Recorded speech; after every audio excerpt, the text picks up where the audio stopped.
Evaluate the definite integral from 2 to 5 of 7 over x to the 7th dx. First, find an antiderivative of this function. So to find this antiderivative, what I'm going to do, since there's no such thing as a quotient rule for antiderivatives, I'm going to rewrite it so that I can use the power rule instead. And while I'm at it, I'm going to take this positive 7 in the numerator and just bring it outside of the integral, just to make things a little bit more tidy. Oh, not 6, sorry, that's to the 7th as well. So x to the negative 7th dx. Now, when I take the antiderivative, what I'm going to do is add 1 to my exponent.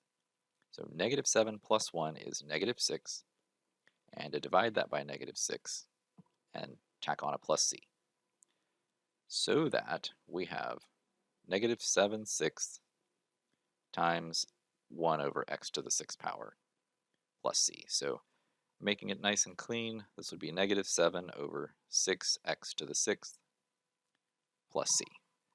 So there's my antiderivative. Now to evaluate the definite integral, what I need to do is take my antiderivative and evaluate it at those endpoints. So I'm going to take negative 7 over 6x to the 6th, evaluate that between 2 and 5.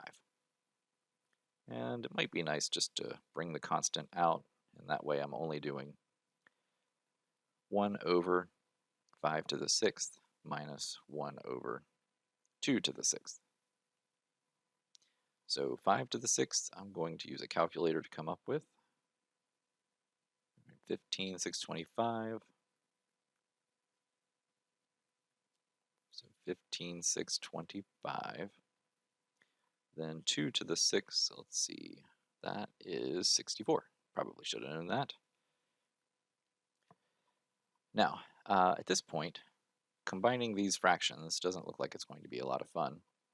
We don't want to give an approximate answer, so I'll show you what you can do. 1 over 15, oh come on, 15,625 minus 1 over 64.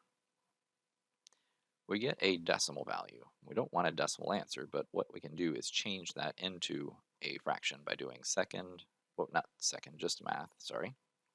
And then the triangle frac converts it to a reduced fraction if it can.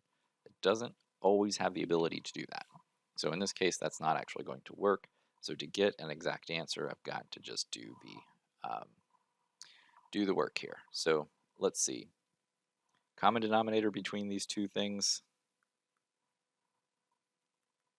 15,625, that is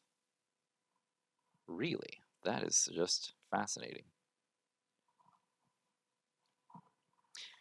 And let's see, so that would give me, so that is a million, right? 6 zeros, yep, okay. So negative 7/6 times 64 over 1 million. Actually, it's just going to be, get enough zeros in there, 64 minus 15,625 over a million, because I would do the same to the next fraction and combine. All right, 64 minus 15,625 is that. I multiply that by negative 7. That's 108,927 divided by 6 million. Now group those zeros.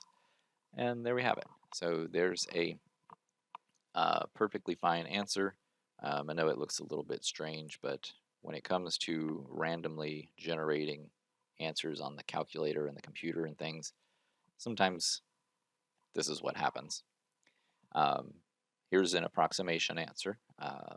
Generally, we don't want to approximate answers in mathematics, so we definitely want to get or be able to get the fraction if required. And there we go.